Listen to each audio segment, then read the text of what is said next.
7h55, jeudi 12 mai. Alhamdulillah, merci éternel, Ra Wallah, qui m'a donné le souffle de vie. Donc j'étais en train de faire une vidéo sur des Mahdi, et l'éternel me coupe et me dit Inri, Inri. Donc, je ne sais pas ce qui se passe, d'accord, parce que seul Allah est omniscient. Donc Allah m'a demandé de réexpliquer Inri, d'accord. Donc vos explications à 2 euros, là les détracteurs, c'est n'importe quoi. Ça n'a rien à voir. Justement, le Coran vous démontre vraiment avec les numéros, les chiffres, les lettres qui est Issa. D'accord? Moi, je suis pas là pour vous plaire, je suis pas là pour dire ah non, moi, je m'en fous. Donc Allah m'a coupé dans mon élan. Donc je dois reparler de Inri malgré que j'ai fait la vidéo. Je vais vous démontrer. D'abord, nous allons regarder les gens qui, les fous guidés par Belzébuth, Baal, Moloch. Et à tout de suite.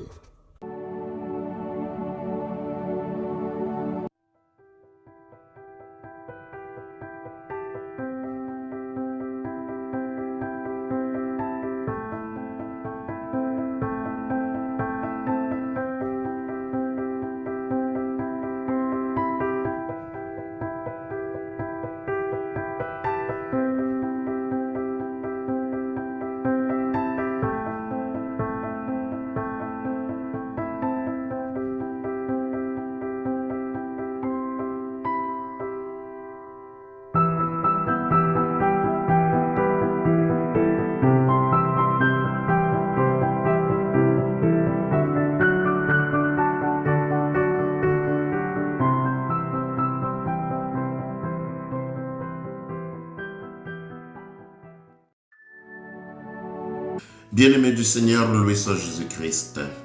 Nous sommes en train d'entrer dans la semaine sainte.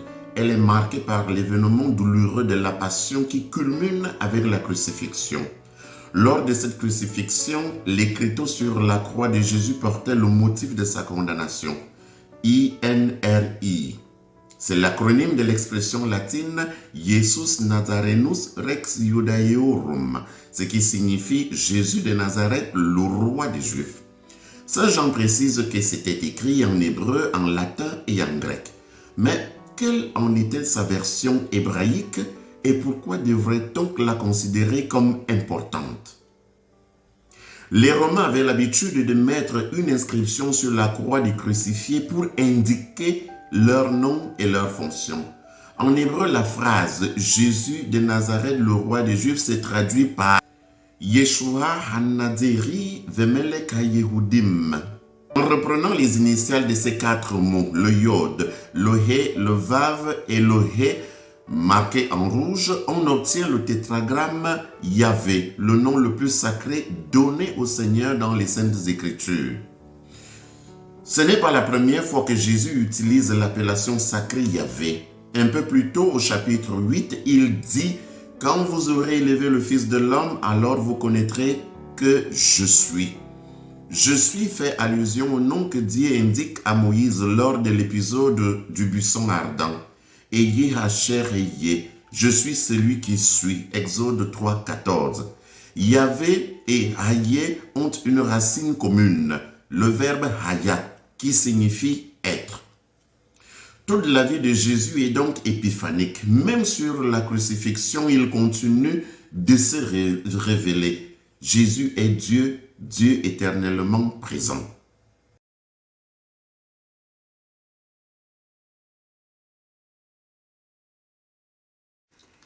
Quel est l'écriteau de la croix? Inri, Jésus de Nazareth, roi des Juifs. C'est raconté au chapitre 19 de Saint Jean. Pilate donc a été contraint par le menace d'une sédition de faire crucifier Jésus. Alors il décide, pour avoir sa petite vengeance, d'humilier le peuple juif et les chefs des Juifs en faisant écrire un écriteau à la fois en grec, en hébreu et en latin, sur lequel est marqué « Jésus de Nazareth, le roi des Juifs ».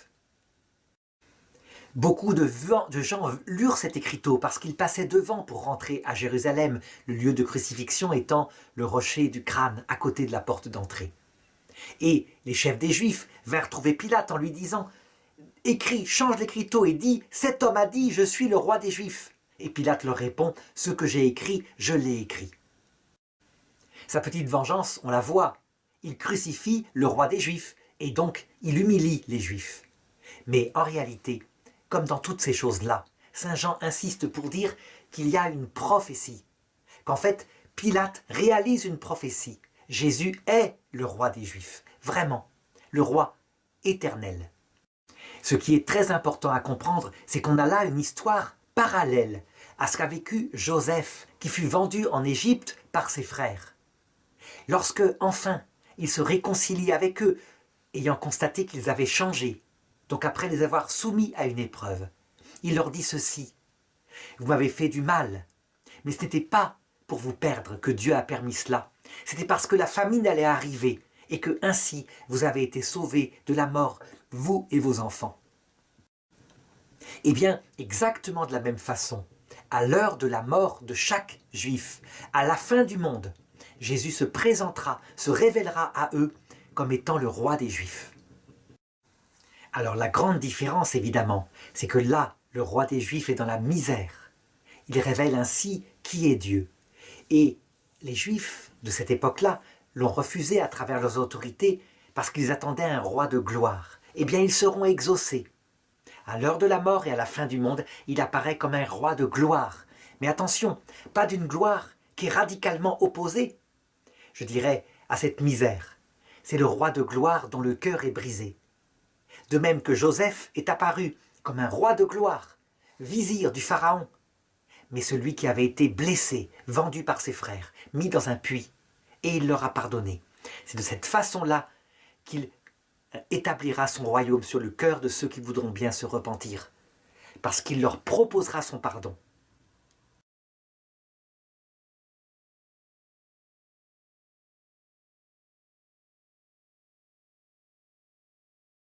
Donc là, excusez-moi, je suis sur mon lit. Donc là, on a Inri, d'accord? On voit la lettre 9, 14, 18 et 9. Donc déjà, ça nous fait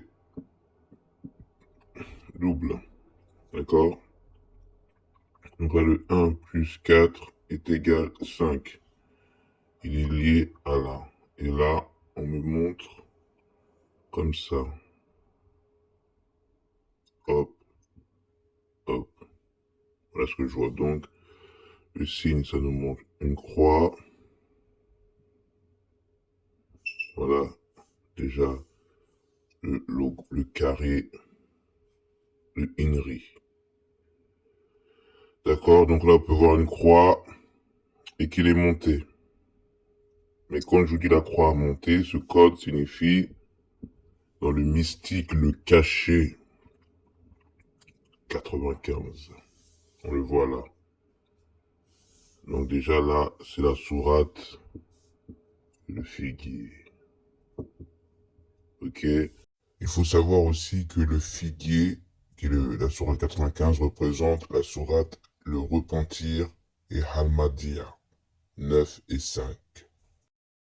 Et là, Allah me montre 91 verset 8 que nous allons tout de suite voir.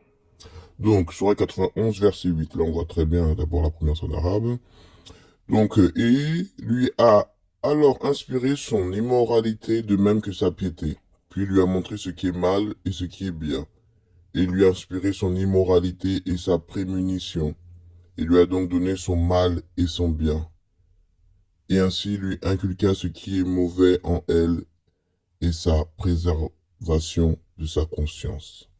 D'accord? Ça veut dire que là, fallait que votre entité voie sur la croix vos mensonges là. Ça, vous voyez encore à Galates 3, verset 13, Christ nous a rachetés de la malédiction de la loi, étant devenu malédiction pour nous. Car il écrit, maudit est quiconque est pendu au bois. Christ nous a rachetés de la malédiction de la loi quand il a été fait malédiction pour nous. Car il écrit, maudit et quiconque, j'aime pas que ce soit maudit et quiconque pend au bois. Christ nous a rachetés de la malédiction de la loi étant devenu malédiction pour nous, car il est écrit, maudit et quiconque est pendu au bois. Vous voyez, j'avais déjà fait une vidéo sur ça. Là, ça nous le dit. C'est-à-dire que vous avez créé une fausse image du figuier pendu, parce qu'il a été malédiction. Ben, le Coran vous dit sa moralité, n'est-ce pas? Vos trucs de merde, parce que vous n'avez pas la science. 186. Donc, ce qui me fait 7, 8, 15, 6. Le code caché du 6, qui est is x est inconnu. Is x, ce qui nous donne inconnu, on met le 1, comme c'est la sourate 24 en nour, c'est le A. Mais comment t'as fait le A? C'est comme ça. Oh, quand c'est inconnu, on met is, il n'y a rien. Mais c'est mettre soit, il manquera S, qui est le 19, la numérologie du Coran, et qui est la sourate Myriam.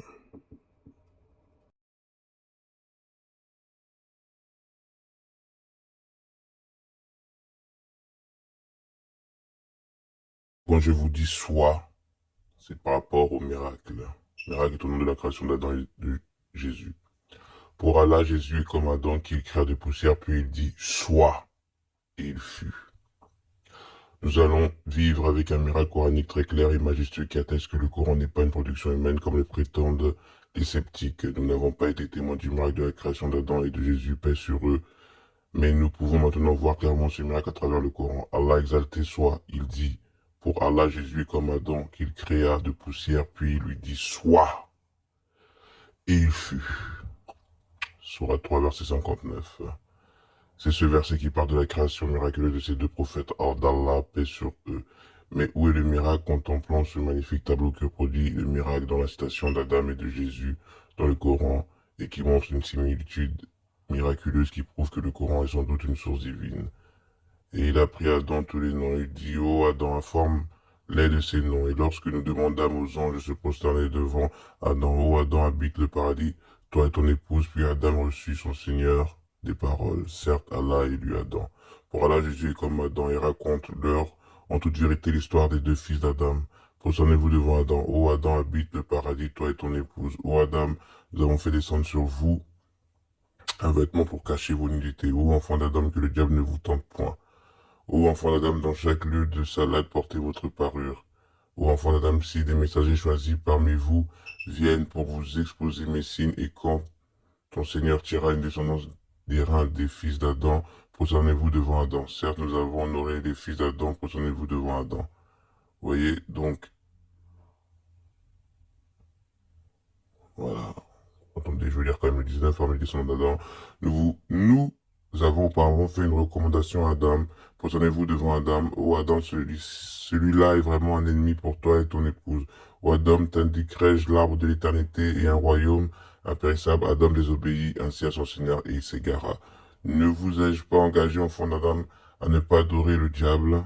Voilà, et là on en est là. Et nous avons donné des preuves à Jésus, fils de Marie, et en ce qui a été donné à Moïse et à Jésus. À Jésus, fils de Marie, nous avons apporté les preuves. Son nom sera Al-Mashi, Issa, fils de Marie.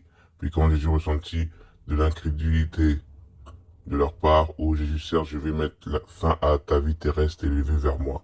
Donc, vous voyez le code que je vous ai mis, ça veut dire croix élevée. Et à ce qui a été apporté à Moïse et Jésus au prophète, nous avons vraiment tué le Christ. Jésus, fils de Marie, nous avons fait révélation à Abraham, à Ismaël, à Isaac et à Jacob, aux tribus, à Jésus le Messie. Jésus, fils de Marie, n'est qu'un messager d'Allah. Nous avons envoyé après eux Jésus, fils de Marie. Ceux des enfants d'Israël qui n'avaient pas cru ont été maudits par la bouche de David et de Jésus. Ô Jésus, fils de Marie, rappelle-toi mon bienfait sur toi et sur ta mère. Ô Jésus, fils de Marie, se peut-il que ton Seigneur fasse descendre sur nous du ciel une table servie, ô Allah. Vous voyez, c'est le 15, Al-Mahdia. Ô Allah, c'est le 1, 5. Premier Sourate 5. Ô Allah, notre Seigneur, dit Jésus, fils de Marie. Ô Jésus, fils de Marie, est-ce toi qui as dit aux gens, prenez-moi ainsi que ma mère pour des divinités en dehors d'Allah? De même, Zacharie, Jean-Baptiste, Jésus, Élie, tous étant du nombre des gens de bien tels et Issa, fils de Marie. De même que toi, de Noé, Abraham, de Moïse et de Jésus, fils de Marie, et nous avons pris d'eux un engagement solennel. Nous avons enjoint Abraham à Moïse et à Jésus, établissez la religion. Et quand Jésus apporta l'épreuve, et nous les avons fait suivre de Jésus, fils de Marie, et lui avons apporté l'évangile.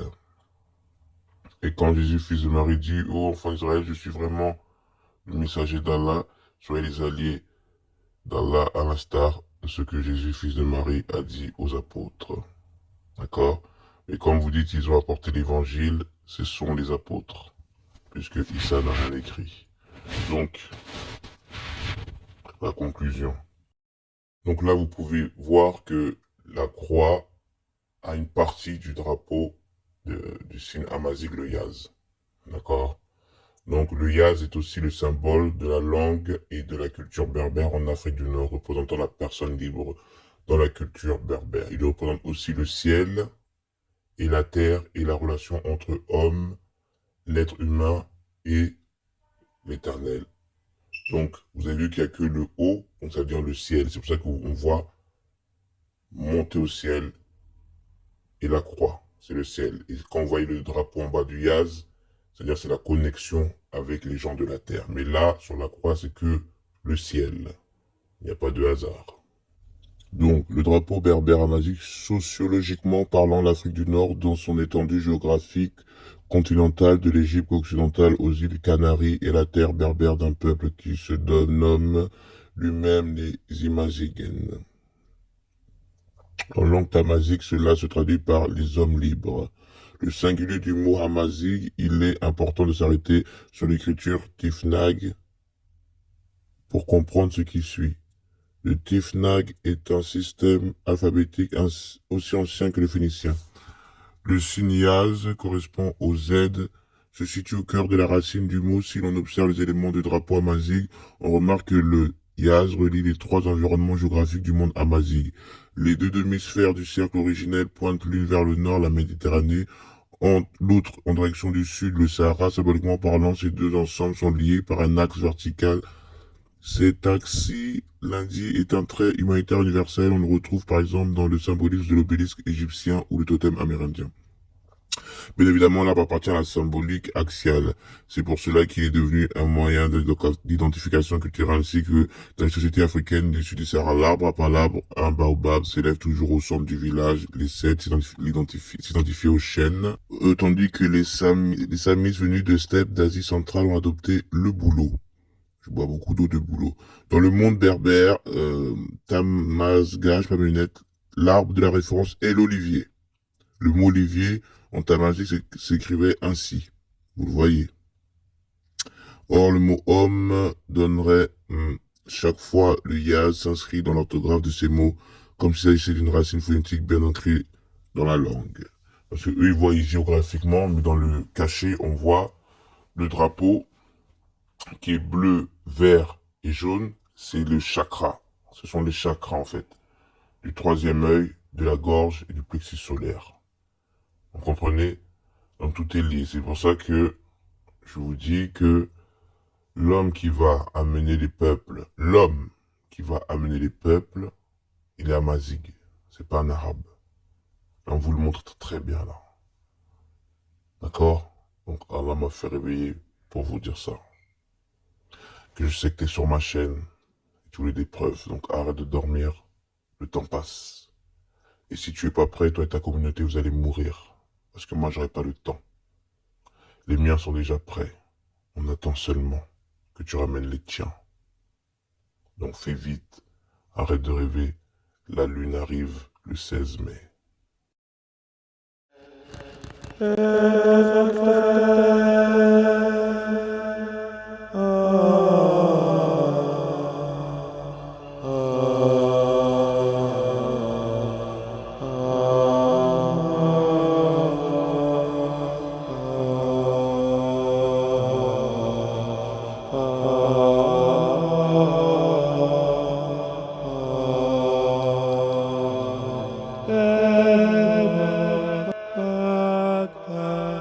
Père.